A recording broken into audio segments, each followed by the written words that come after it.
Welcome back to Arsenal Podcast. My name is Cossy. Welcome back to a brand new video. These are your player ratings for Arsenal 1, Everton 0 at the Goodson Park. And Mikel Arteta masterclass finally to get Arsenal over the line at Goodson. In a very long time, we didn't win there. And yesterday, we got the job done. I loved a couple of performances. David Raya, of course, on his debut, keeping that kind of clean sheet that is really easy for him. I think he will feel a little bit fortunate. And the manager, actually, again, like I said, a Mikel Arteta masterclass. For you to bring in a goalkeeper like David Raya in a game that you know one goal seals it. If Everton scored one, they could have actually sealed it, but I thought we were much better than them. So let's get into it. Player ratings for Arsenal 1, Everton 0. Let's start off with David Raya in goal. I'll give him a 7.8 out of 10. Now, look, I love the distribution from this guy. I really, really do. And Aaron Ramsdale, however much he's a good goalkeeper, he's going to really struggle with competing with David Raya in terms of ball distribution.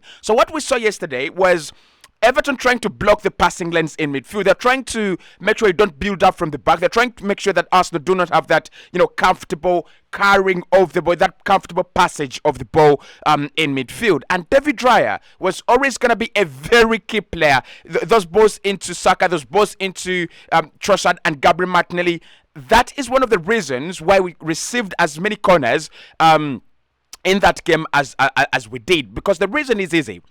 Because you have a goalkeeper like David Raya, he can easily launch the ball up the pitch and he can take 6-7 players out of the game for Everton. Their concentration was don't allow Arsenal play through the midfield. But they forgot one thing. We have a good goalkeeper that can literally bring Saka into the game, Martinelli into the game without us using Zinchenko, Rice, Odegaard and Fabio Vieira. And of course that created a lot of problems for Everton. They had to deal with two problems now. One, how do you stop the ball from Saka and Martinelli and TROSSARD from David Raya and William Saliba? I love Saliba's performance today.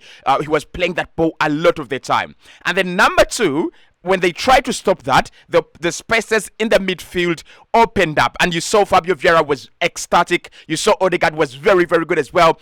The same as Alexander Zinchenko. It was opening up for them a lot of the time because we're looking for Saka and we're looking for Leandro Trossard. So David Raya, not too much to do in terms of goalkeeping and keeping the shots out, but a lot to do when it came to ball distribution and a huge factor why Arsenal created a lot of problems for Everton at the Goodson Park yesterday. Benjamin White, 7.5 out of 10. Again, Ben yesterday was solid, absolutely very, very solid. I was talking to Webb from NBS Sport and was telling me that he really rates Ben White, and I told him I don't rate him as a centre back, even as a right back as well. But it was very solid yesterday. I think with Everton, if you want to beat them, there are a couple of things you've got to do. There are a few things that have to be on your to-do list. Number one, you have to stop their wingers. Dwight McNeil is a very deadly player. Absolutely very deadly. But then you've also got to deal with Beto, that number 9 that they're playing with these days. You've got to stop them. So what I liked about Ben White was the ability not to allow any of the wingers that were actually interchanging positions at Everton to get past him. We did have scenarios where Ben White was beaten and left on the ground, and of course offensively he was very, very cautious. He never wanted to be exposed, and I like that from him. I like a player who understands the definition and the parameters of the game, and he can actually adjust to the demands of that particular game. So 7.5 out of 10, good performance. I would love to see him against PSV in the UEFA Champions League on Wednesday. William Saliba, an 8 out of 10, is solid, absolutely solid. My huge fear in this game was Beto. Beto is a quality player, and if you're a big fan of the 90 More podcast, if you're a big fan of myself, go and subscribe to the 90 More podcast, because I'm going to be doing one lesson every Premier League team has got from the weekend. I'm going to talk about Everton and Beto. They have a masterclass of a striker. They have, look, I don't think Sean Dyche will be missing Chris Wood. I don't think he will be. And Val Vegas, I don't think he will be. This guy is an absolute threat. But the way William Saliba neutralizes threats, the way he neutralizes strikers, it is not of his age. Like they're defenders like Bastoni. You can talk about Bastoni. You could talk about Tarek Mitchell. You could talk about Joachim Andersen. Players that are really good. But this guy, William Saliba, is really good. Absolutely good. He neutralized that that outlet in Beto, and therefore Everton had to look for other options which they didn't have at the moment. So I love that from William Saliba. And then that also that ball to find Saka is something that he's got to add to his game. He's a Rolls Royce of a centre back. Why can't he ping it to Saka, ping it to Leandro Trossard? We saw that a lot of the time yesterday, and the accuracy on those balls was really good. So if he can start doing that, I don't see why he doesn't play for. I don't see why he doesn't play for France. Yes, there is a Jules Koundé there, but for me, Jules Koundé, I just kind of feel like his football is. As a right back, he's turning more into a right back than a centre back. So William Saliba, the future for France, the future for Arsenal, good performance as well. Gabriel Magalhães 8.5 out of 10. I will give him a 0.5 ahead of William Saliba. We'll talk about Saliba as a Rolls Royce. I don't know. This guy is maybe a McLaren or something like that. What I liked about Gabi yesterday, and yeah, he was about to cause a problem, wasn't he? And I know most of you are like, what is he doing? I know, but what I liked about him was he realized that Zinchenko and Declan Rice needed that kind of support. Because Arsenal were really deep into the opposition half. We needed our defenders to bring that kind of support. And we needed them to be on the ball more. We needed them to, cover for Zinchenko. The way he covered for Alexander Zinchenko was absolutely fantastic. Because one, when you're playing with Alexander Zinchenko, every other team, the opponents will have actually to think about it. Well, how can we expose Arsenal? How can we exploit Arsenal's press? The only way you can exploit Arsenal's press is playing that ball into the space where Alexander Zinchenko is actually coming from. Everton tried to do that yesterday, but the shifting of Gabriel towards the left actually meant that they were going to find it very, very difficult. And if you actually saw his football yesterday, much of his football was played as a right back. He played more, as a left back rather than as a centre back. I loved it. He's got that awareness in him, and his game is actually becoming much, much better. I think Mikel Arteta dropping him for a couple of games literally just told him, wow, I've got to be better. I've got to perform better. He had 2 good performances for Brazil, another very good performance for Arsenal against Everton, 8.5. I would have given him a 9, but not yet. Not really yet. Alexander Zinchenko, 8.5 out of 10. Zinchenko deserves a 9. Let me know if Alexander Zinchenko was your man of the match in this game. Let me know. Just talk to me in the comment box below. Because he was our biggest creator yesterday, wasn't he? We've got to agree, he was our biggest creator ahead of Rice, Odegaard, Saka, and TROSSARD and Vieira. He created more chances. He looked to enter the penalty area. He had big shots outside the penalty area. He looked to create something out of nothing. Now, what I like about Zinchenko and what I like about Mikel Arteta and Zinchenko is the understanding between manager and player. What Arteta did was to understand the weakness of Alexander Zinchenko. He doesn't want to defend and probably cannot defend, in my opinion. Like, every time he's 1v1 against a winger, he's beaten flat. Every time he's 1v1 against any player, he's beaten flat.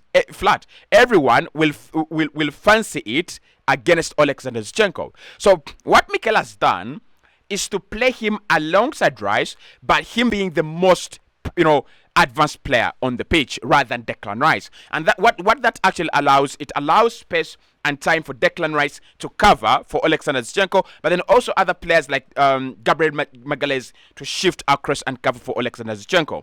So what we are seeing these days is an Alexander Zinchenko starting from left back, but literally playing his all game as a midfielder. Like, he's playing in midfield more than Declan Rice is. And yesterday, Everton, I'm sorry, they had real problems with tracking him. They had real problems. And because he's such a good player, because he's such a talented player, you don't know where he's going to be, and you don't know when he's going to be there. That is the problem with Alexander Zinchenko. The one thing I saw about him in the second half, he knew that the game was becoming stale. So he decided that we can now start shooting outside the penalty area. And those corners actually gave Everton a huge problem because Arsenal was starting them short, and therefore we had more time to deliver quality deliveries in the penalty area. I love Odegaard and Zinchenko. I love him a lot. Declan Rice, 9 out of 10. Rolls Royce, good performance. Keep that up. So with Declan Rice, generally he was the boss. He bossed the midfield. Onana, Doucouré, who else played in that midfield for Everton? Idrissa Gana Gueye. It was non-existent for them. It was non-existent. They really struggled to pick up Declan Rice. They really struggled to pick up Alexander Zinchenko.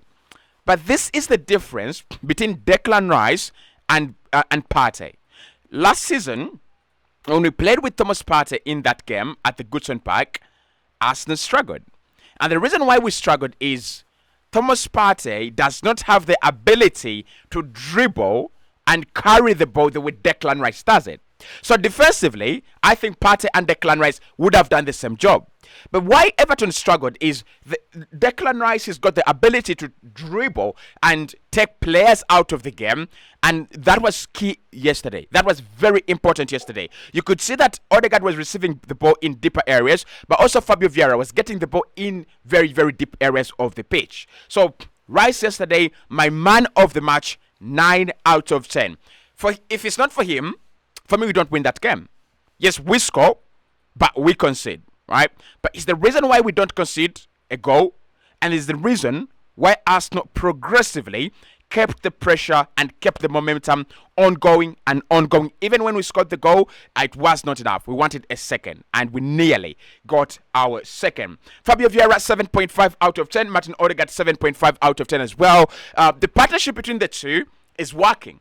It's clearly working. Odegaard clearly operating on the right-hand side, and Fabio Vieira clearly operating on the left-hand side. My only problem with these two is the similarity between them is day and day. So they're very similar. Like, yes, they operate in different zones, and they do very different things, but they end up in the same area. So you look at Fabio Vieira. What he wants to do is to arrive later in the penalty area and hit it. You look at Odegaard, he wants to arrive later in the penalty area and hit it. And we saw it yesterday. Vieira got his own chances. I think it was a ball that who was trying to score. It's a ball that ricocheted off an Everton defender. It falls into the path of Vieira. He hits it absolutely well, but I think Jordan Pickford is already covering. Odegaard as well forced a very good save. Actually, it was Odegaard who shoots it. Pickford repels it, and then it ricochets off an Everton defender. It falls into the path of Fabio Vieira, and he hits it with absolute purity. And then it's deflected into a corner. I think both of them will clash a lot of the time because they're very similar. But if Mikel Arteta can actually demarcate the boundaries very, very, very well for them, we might have two very good creative players in that team. So 7.5 for each of them. Gabriel Martinelli, 8 before he was taken off. He had scored a beauty. He had really scored a beauty. And he was causing problems, all sorts of problems for Everton down that left-hand side. Bukayo Saka, 7 out of 10. Well, the performance is there. There is also a question. Is he performing at his best? I don't think so. I really don't think so. I don't think he's performing to the levels that he wants to be performing at. Okay? But I think he will come around. Eddie Nketiah, 7.5 out of 10. Much better than Saka for me. I think with Eddie, what we saw yesterday, again, was the movement. He was moving very well. He was really doing it very well. Again, the work rate is there. He's running. He's pressing. The finishing, I don't think we are guilty. I don't think he's guilty any more than the service that was delivered to him. Did we see Eddie Nketiah have a 1v1? Yes, we did. Yeah, yes, we did. He had a 1v1. Was he onside? Was he offside? I think he wasn't onside. Right? But he had 1v1. He didn't parry it, but it caused problems for Pickford. I think as a striker, and anyone who plays for Arsenal as a striker right now, what I would tell these players is the service is not there. The delivery is not coming. Odegaard, Fabio Vieira, yes, you're tasked with scoring goals, but the creativity and the service is not yet there. That's what I would be telling them if I was an Arsenal striker right now. But like I liked Eddie yesterday, Jesus 5 out of 10, typical substitution performance. Kai Havertz 5 out of 10 as well. Mikelata 7.99. I will not give him an 8. I'll give him a 7.99. And why? We won comfortably. We governed the ball well. But where are the goals? Where are the goals? Where are the chances? I mean, he's not worked on that. And I cannot give him an 8 until he works on that, chance creation. We need more chances. We need to see this team, create better chances. I want to see Arsenal score 5. Like the Goodson. It's not an easy one, is it? But again, Mikel deserves a lot of credit. For us to go there and just pick up the 3 points as if we deserved them, as if we owned them, he deserves the credit. I'll be doing the 5 things we learned. I'll be doing Mikelata's press conference reaction, so stay tuned for that. I'll see you right in the next one. Make sure you watch the Team of the Week, best players, best performance of the weekend on the 90 More podcast on YouTube, and also you can watch my weekend review, one lesson for every team from this weekend on the 90 More podcast. Again, I'll see you right in the next one.